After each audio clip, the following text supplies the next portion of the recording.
ஓம் சைராம், ஜெய் சைராம். என் அன்பு குழந்தையே, இன்னும் 1 மணி நேரத்திற்குள்ளே நான் உன்னோடு பேச வேண்டும். 2 நிமிடம் எனக்காக ஒதுக்கினால் போதும். நிச்சயம் நீ கேட்பாய் என்று நம்புகிறேன். அலட்சியம் செய்யாதே. நீ என்னையே சார்ந்திருந்து பார். ஏங்குதல் போராட்டங்களை எல்லாம் எடுத்து என்னையே சார்ந்திருந்து நான் உன்னுடனேயே இருப்பேன் எப்பொழுதும். நான் உன்னுடைய தாகத்தை தீர்ப்பதற்காக வருவதற்குள் உன் மனமானது சஞ்சலமடைந்து எங்கேயோ சென்று கொண்டிருக்கிறது. நான் உங்களுக்காகவே இருக்கின்றேன். பாரத்தை என் மேல் சுமத்து. உனக்கு மன சாந்தி ஏற்படும். யாருக்காகவும் உன்னை நீ காயப்படுத்தி கொள்ள வேண்டாம். உறவாக வருபவர்களை எல்லாம் உயிராக நினைப்பது தவறு. உன்னுடைய வாழ்க்கை பாதையில் வரும் எல்லோரும் வழிபோக்கர்கள்தான்.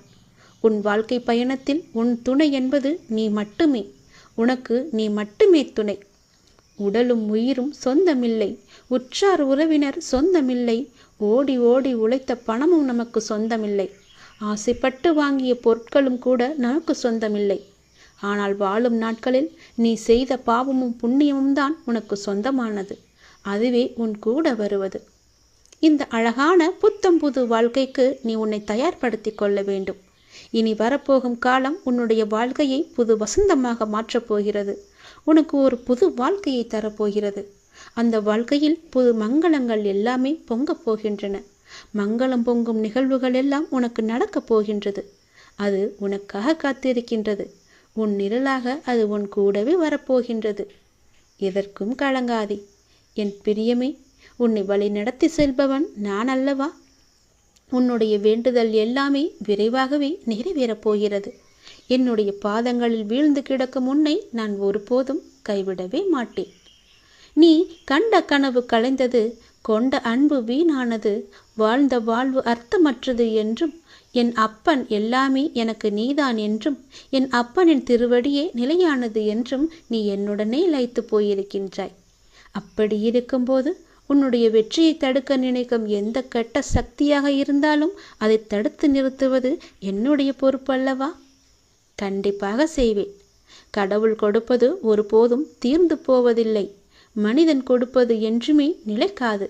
கடவுள் கொடுப்பது எப்போதுமே உன்னுடனே இருப்பது. மனிதன் கொடுப்பது ஒரு சில நாட்கள் மட்டுமே உன்னுடன் இருப்பது. அதனால் நான் கொடுப்பதை நீ பெற்றுக்கொள். உன் அன்றாட பணிகளை நீ மேற்கொண்டு வா. நல்ல விஷயங்கள் பேசும்போது கவனிக்க வேண்டும். சிரமம் இழிவுபடுத்தி திசை திருப்பும் போது காதுகள் உஷாராக இருக்க வேண்டும். உங்கள் நடத்தைகளின் அதிபதியாய் நீங்கள் இருங்கள். இந்த தருணத்தின் துண்டுகள் உங்களை விட்டு செல்லாதீர்கள். உனக்கு எது நல்லது என்று எப்போதுமே விழிப்புடன் இருங்கள். பிறரை துன்புறுத்தவோ துன்பப்பட செய்யவோ வேண்டாம். நீங்கள் எப்போதும் உங்களையும் உங்களை சுற்றியுள்ளவர்களையும் மகிழ்ச்சியாக வைத்து பாருங்கள். எந்த வேண்டுதலையும் நீ என்னிடம் வைக்க தேவை இருக்காது. ஏனப்பா இப்படி சொல்கிறீர்கள் என்று கேட்காதே. என்றால் நீ என்னை பார்க்க வந்திருக்கின்றாய். என் பெயரை நீ உன் மனதில் உச்சரித்து கொண்டே இருக்கின்றாய். ஆழமாக என்னை நம்புகின்றாய். என் மீது நீ நம்பிக்கை வைத்திருக்கின்றாய். அப்படி இருக்கும்போது நான் எப்படி உன்னுடைய தேவைகளை பூர்த்தி செய்யாமல் இருப்பேன்? உங்களை காப்பது எனது கடமை அல்லவா? உங்களின் மனதில் ஓடும் எல்லா எண்ணங்களும் ஆசைகளும் கனவுகளும் எல்லாமே எனக்கு தெரியும். உங்கள் தேவையை நான் நன்கு அறிந்து வைத்திருக்கின்றேன். எது உனக்கு நன்மையோ அதை மட்டுமே நான் அளிப்பேன். என்னை நேசிக்கும் நீங்கள் என்னிடம் எந்த வேண்டுதலையும் வைக்க தேவையே இல்லை. நீ என் மீது முழுமையான நம்பிக்கை வைத்திருக்கின்றாய். பிறகு ஏன் எதற்காக நீ கவலைப்படுகிறாய்? நீ எது செய்தாலும் சரி, நீ எது பேசினாலும் சரி, எனக்கு தெரியும். நீ பொறுமையாக இரு. என்ன நினைத்து கொண்டிருக்கும் வேளையில் முடிந்தவரை உதவி தேவைப்படுபவர்களுக்கு உன்னால் முடிந்த உதவியை செய். நீ என்னுடைய குழந்தை. எதற்கும் நீ கலங்கக்கூடாது. உன்னுடைய வாழ்க்கை நிச்சயம் பொற்காலமாக மாறப்போகிறது. நீ எதற்கும் பயப்பட தேவையே இல்லை. நீ நினைத்தது போன்ற வாழ்க்கை உனக்கு கிடைக்கப் போகிறது. ஆனால் வாழ்க்கை எப்படி கஷ்டங்கள் இல்லாமல் எப்படி இருக்கும்? பகல் இரவு என இருப்பது போலதானே இன்பம் துன்பம் என்ற 2 பக்கங்களும் உண்டு. அதை தாண்டி மனம் தளராது உழைத்து அதற்கான தகுதியை நீ வளர்த்து கொண்டால் நிச்சயமாகவே நீ உன்னுடைய வாழ்வில் ஜெயித்து விடுவாய். உன்னுடைய வாழ்க்கையில் நீ ஜெயிக்க வேண்டும் என்ற குறிக்கோளுடையே முனைப்பாக இருந்து கொண்டே இருக்கின்றாய் அல்லவா? நிச்சயம் நீ ஜெயிப்பாய். நிகழ்கால வாழ்வு என்பது மிகவும் முக்கியம். எதிர்காலம் நமக்கு நல்லதாய் அமைய வேண்டுமென்றால் நான் கூறுவது எல்லாவற்றையுமே நீ காதில் வாங்கிக்கோ. உன் புத்தியிலும் மனதிலும் அதை பதித்துவிடு. அந்த இடத்திலேயே அமர்த்திவிடு. அந்த எண்ணங்கள் நிச்சயம் உனக்கு ஈடேறும். நிச்சயமாகவே நடக்கும். நீங்கள் என் அருள் ஆசி எல்லாவற்றையுமே என்னுடைய முழு அன்பையும் பெற்றிருக்கின்றாய். நீ எல்லா செல்வ வளங்களையும் பெற்று சிறப்பாக வாழப்போகின்றாய். உன் மனதில் வஞ்சகம் வழிகள் நிறைந்த வாழ்க்கையாக நீ வாழ்ந்து கொண்டிருக்கின்றாய் அல்லவா? வழிகாட்ட யாருமே இல்லை என்று வருந்தி கொண்டிருக்கின்றாய் அல்லவா? உனக்கு நான் வழிகாட்டி கொண்டு உன்னுடைய அருகிலேயே இருக்கிறேன். அப்படி இருக்கும்போது நீ பயப்படலாமா? பயப்படாத தங்கமே, நான் இருக்கின்றேனே உனக்கு. என்றும் எங்கும் எப்போதுமே உன் கூடவே நான் இருப்பேன். அப்பாவை நம்பிப்பார். உன் வாழ்வில் ஏற்படும் மாற்றங்களை நீயே பார்ப்பாய். பாபாவை மிஞ்சிய வைத்தியர் இல்லை என்றே கூறலாம், தெரியுமா? அது எவ்வாறு என நீனே தெரிந்து கொள். தீர்க்க முடியாத வியாதிகளும் அப்பாவின் தர்பாரால் நிச்சயம் தீர்க்கப்படும். ஆகவே அப்பாவிடம் முழு நம்பிக்கை வையுங்கள். இங்கு உள்ள அப்பா உமது வியாதிகளையும் வலியையும் நிர்மூலமாக்கி விடுவார். கவலையை விடு என்று அப்பாவே பல முறை உனக்கு கூறியிருக்கிறார் என்றால் நீ கவலைப்பட வேண்டிய அவசியமே இல்லையே. சாயப்பா தெய்வத்தின் வாக்கு என்றுமே பொய்த்ததில்லையே. யார் கைவிட்ட போதிலும் அப்பா தனது பக்தனை கைவிடவே மாட்டார், தெரியுமா? அவரிடம் முழு நம்பிக்கை வைப்பது இப்பொழுது உனக்கு மிகவுமே அவசியமாகிறது. உன்னுடைய நல்ல மனசுக்காகவே உன்னுள் நான் வாசம் செய்கின்றேன். உன் வாழ்க்கைக்கு நான் பொறுப்பு. நீ நிம்மதியாக இருக்கலாம். நிம்மதியாகவே இனி நித்திரை கொள்ளலாம். உன்னுடைய வாழ்க்கை எனக்காகவே அர்ப்பணிக்கப்பட்டது. நிச்சயம் உன்னுடைய வாழ்வில் பல தீபங்களை நான் ஏற்றிவிட்டேன். நீ எனக்கு எதுவுமே கிடைக்கவில்லையே என்று மன வருத்தத்தில் இருக்காதே. எப்போது இனி எனது கோபுரத்தை பார்த்தாயும் அப்போதே உன்னுடைய கஜானா நிரம்ப தொடங்கிவிட்டது. எப்படி என்று தானே கேட்கிறாய்? ஒரு ஊரில் ஒரு ராஜா இருந்தாராம். அந்த ராஜா தன்னுடைய இளைய மகள் பிறந்த நாளுக்காக அன்னதானம் கொடுப்பதற்காக ஒரு கோயிலுக்கு போனாங்க. அந்த இடத்துல ஒரு பரம ஏழை வந்து தானும் வரிசையில் நிற்கணும்னு ஆசைப்பட்டாரு. ஆனால் அங்கே உள்ள மக்கள் எல்லாம் அவர் ஒன்றா சேர்த்துக்கல. அந்த பரம ஏழை எல்லாரும் வாங்கின பிறகு நம்ம வாங்கிக்கலான்னு ஓரமாக ஒதுங்கி நின்னாங்க. அதை ராஜாவை பார்த்துக்கல, மக்கள் யாருமே கண்டுக்கவும் இல்லை. அந்த மக்கள் எல்லாம் இவரை பார்த்து முகம் சுழிச்சு தான் போனாங்க. மாலை வேலையும் நெருங்கி விட்டது. ஆனால் அந்த பரம ஏழைக்கு சாப்பாடே கிடைக்கல. இனி நமக்கு கிடைக்காது, இன்னைக்கு பொழுது நமக்கு பட்டினி தான் நினச்சிக்கிட்டு அந்த கோவில் கோபுரத்தை பார்த்து, இறைவா என்னுடைய விதியை ஏன் இப்படி படைச்ச, இன்னைக்கு என்னை பட்டினியாக போட்டுட்டியேன்னு அவர் மீது கோபப்பட்டுட்டு அவர் திரும்பி போய் அங்கு அருகிலுள்ள குளத்தங்கரையில் உட்காந்துட்டார். அந்த இடத்துக்கு வந்த ராஜா தன்னுடைய கை கால் எல்லாம் கழுவதற்காக வந்தாங்க. அப்போ அங்கே பக்கத்தில் இருந்த அந்த பரம ஏழையை பார்த்து, ஐயா நீங்கள் சாப்பிட்டீங்களா? உங்களுடைய மனசும் வயிறும் நிறைஞ்சிருக்கா அப்படின்னு கேட்டார் அந்த ராஜா. அவர் யார் வந்திருக்கான்னு கூட எதிர்த்து நின்று பார்க்காம கீழே குனிஞ்சபடியே அவர் பதில் சொன்னார். எங்கே எனக்கு சாப்பாடு கிடைச்சது? இன்னைக்கு எனக்கு விதிக்கப்பட்ட விதி சாப்பாடு இல்லாமல் பட்னியாக கிடக்குன்னு தான் அந்த கடவுள் நினச்சிருக்காரு அப்படின்னு சொல்லி அங்கிருந்து எழுந்திருக்க பார்த்தாரு. உடனே அவர் ராஜாவுடைய கை வந்து அந்த பரம ஏழையின் தோள் மீது வச்சாங்க. உடனே அண்ணாந்து பார்த்த அந்த ஏழை பரமன், ராஜா என்னை மன்னிச்சுக்கோங்க, வந்தது நீங்கள் தான் தெரியாமல் நான் கீழே பார்த்தே அலட்சியமாக பதில் சொல்லிட்டேன்னு சொன்னார். நீ உடனே கிளம்புன்னு சொல்லி அவரை தன்னுடைய வண்டிலேயே ஏற்றிட்டு போயிட்டார். ஏற்றிட்டு போய் அரண்மனையில் விருந்து உபச்சாரம் எல்லாம் செஞ்சார். அவருக்கு அவருடைய ராஜாவுடைய சட்டை அணிகலங்க எல்லாத்தையுமே கொடுத்து, இதை நீங்கள் போய் குளிச்சுட்டு போட்டுட்டு வாங்கன்னு சொல்லி அனுப்பி வச்சார். அதுக்குள்ளே விருந்து தயாராக இருந்துச்சு. அவருக்கு வயிறு நிறைய சாப்பாடு போட்டுட்டு அவருக்கு பரிசாக ஒரு தங்கப்பானை மூலயமா அவ்வளோ நகைகளை கொடுத்தாரு ராஜா. இதை நீ வச்சு பிழைச்சிக்கோன்னு சொல்லி கொடுத்தாரு.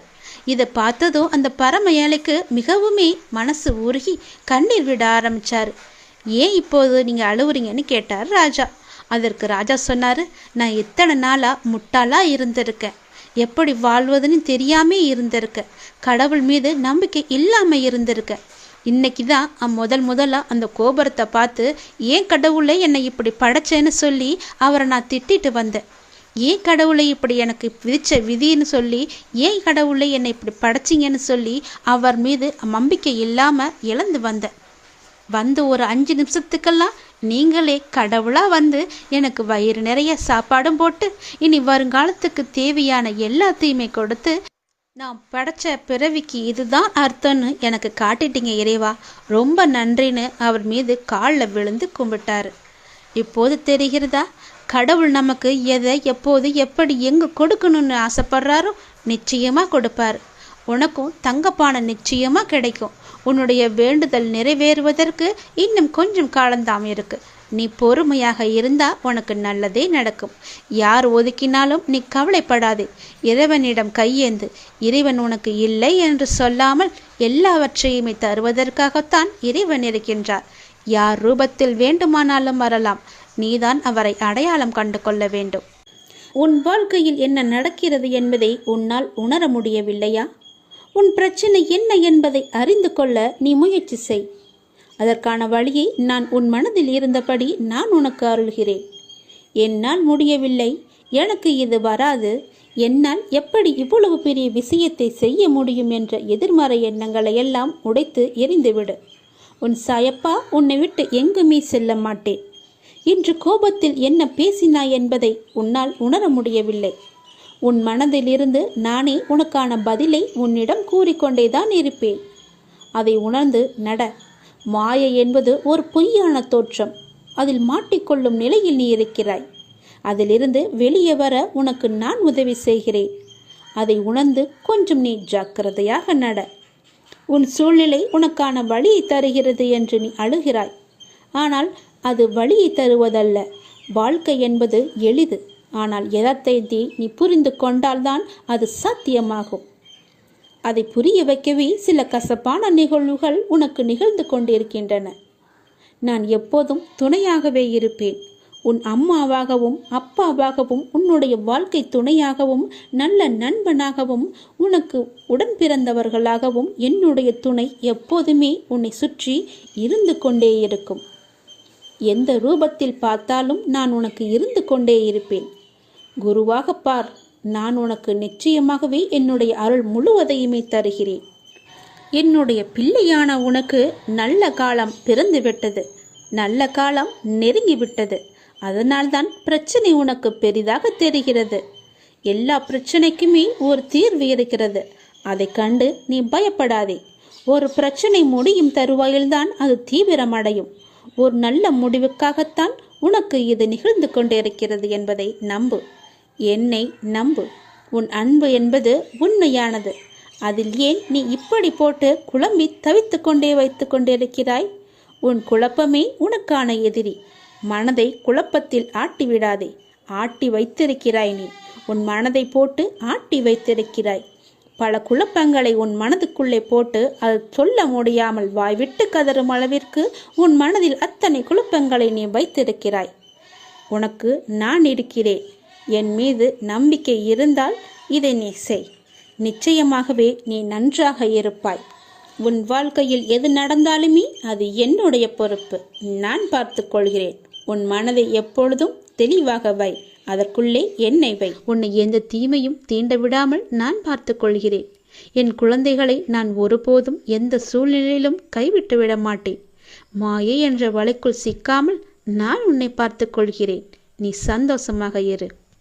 நம்முடைய வாழ்க்கையில் நம்ம மனசாட்சிப்படி நடந்தாலும் மன கஷ்டம்தான் மிச்சங்கிறதுன்னு நீ கவலைப்பட்டுக்கிட்டு இருக்க இல்லையா? அந்த கடவுளை உதவாமல் உன்னை நிராகரித்தாலும் நீ செய்த நன்மைகள், உன் நல்ல எண்ணங்கள், உன்னுடைய நேர்மறையான எண்ணங்கள் உனக்கு ரொம்பவே பிடிச்சிருக்கு. உனக்கு அது நிச்சயம் நல்ல பலனை தரும். நீ செய்த புண்ணியங்கள் நிறையவே இருக்கு.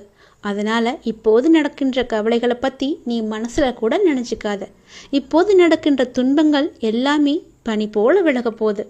உனக்கு எல்லாம் நல்லதாக நடக்க நான் உன்னை ஆசீர்வதிக்கிறேன். நீ சந்தோஷமாக வாழ போகிற. நான் உனக்கு எல்லா நேரத்திலும் வெளிப்படுத்தி கொண்டு தான் இருக்கேன். ஒவ்வொரு நிகழ்விலும் நான் உன்னோடு இருப்பதை உறுதிப்படுத்தி கொண்டு தானே இருக்கேன். இப்போதும் அப்படி தானே இருந்துக்கிட்டு இருக்க. ஆனால் என்னை நீ காணவில்லை என்றும் உன்னை கைவிட்டு எங்கோ நான் மறந்து விட்டேன் என்றும் மனதிற்குள் நினைத்து கொண்டு என் மீது நீ விருப்பு காட்டு கொண்டிருக்கின்றாய். நீ என்னை பற்றி நினைத்து கொண்டிருக்கும் அதே வேளையில் நீ சற்றும் எதிர்பாராமல் உன் முன்னால் வந்து நிற்கும் எந்த வண்டியிலாவது என் சித்திர ரூபத்தை கண்டுவிட்ட மகிழ்ச்சியை நீ எப்படியெல்லாம் கொண்டாடி மகிழ்கிறாய் என்பது எனக்கு நல்லா தெரியும். அப்படிப்பட்ட நீயா இன்று இந்த நிலைமையில் இருப்பது? உன்னை நான் இந்த கோலத்திலா பார்க்க வேண்டும்? என் மனம் உடைந்து போயிருக்கிறது. சாதுக்கள் மூலமாகவும் ஞானிகளின் மூலமாகவும் மனதை இலகுவாக்கிக்கொள், சமநிலைப்படுத்து, உன்னுடைய பற்றுகளை எல்லாம் நீக்கு என்றெல்லாம் நான் சொல்ல மாட்டேன். ஆனால் நீயோ அதை காது கொடுத்தும் கேட்கவில்லை. உன்னையும் உன்னை சார்ந்தவர்களையும் நான் எப்பொழுதும் உயர்வாக வைத்து பார்த்து கொண்டிருக்கிறேன். நான் சொல்வது எல்லாமே உனக்கு இன்று அலட்சியமாக தோன்றலாம். நாளை அதுதான் உன்னுடைய வாழ்க்கை என்பது உனக்கு இப்போது புரியாது. என்னுடைய அப்பா சொன்னது எல்லாமே என்னுடைய நன்மைக்கு, என்னுடைய எதிர்காலத்திற்கு என்று உனக்கு இப்போது தெரிய வரப்போவது கிடையாது. நீ என்னை முழுமையாக நம்பினால் மட்டுமே, நீ என்னுடைய குழந்தை என்பதை நம்பினால் மட்டுமே இது எல்லாம் உனக்கு தெரிய வரும். நீ என்னை உதாசீனப்படுத்தவில்லை. உன்னையும் உன்னை சார்ந்தவர்களையும் உயர்வாக வைத்து நான் காத்திருந்தேன். நீ என்னை என்ன வேண்டுமானாலும் சொல்லிக்கொள். நீ என்னுடைய குழந்தை. உனக்கு எல்லா உரிமையும் இருக்கிறது. என்னிடம் கோபப்பட. நான் இன்னொருவர் ரூபத்திலும் இருப்பேன் என்பதை உணர்ந்து பிறரை உன் நாவினால் புண்படுத்தாமல் இருந்தாய் அல்லவா? ஆனால் சமீப காலமாக நீ எப்போதும் சண்டை போடும் என்ற எண்ணத்திலேயே இருக்கின்றாய். அதுதான் மாயை என்ற வலை. அந்த மாயை என்ற வலைக்குள் நீ சிக்க பார்த்தாய். யாரோ ஒருவர் மூலமாக அதை உன்னிடமிருந்து விலக்கி வைத்திருக்கின்றேன் தற்போது. அதுதான் உன்னை இப்பொழுது காப்பாற்றி இருக்கின்றது. இல்லையென்றால் அது வேறொரு பெரிய பிரச்சனையில் சென்று முடிந்திருக்கும். கவலையே படாதே. உன்னோடு தான் நான் இருக்கின்றேனே. என்னை மீறி எதுவுமே நடக்காது. உன்னை எந்த தீமையும் தீண்ட விடாமல் நான் பார்த்து கொள்கிறேன். என் குழந்தைகளை நான் ஒருபோதும் எந்த சூழ்நிலையிலும் கைவிட்டு விட மாட்டேன். மாயை என்ற வலைக்குள் சிக்காமல் நான் உன்னை பார்த்து கொள்கிறேன். நீ சந்தோஷமாக இரு.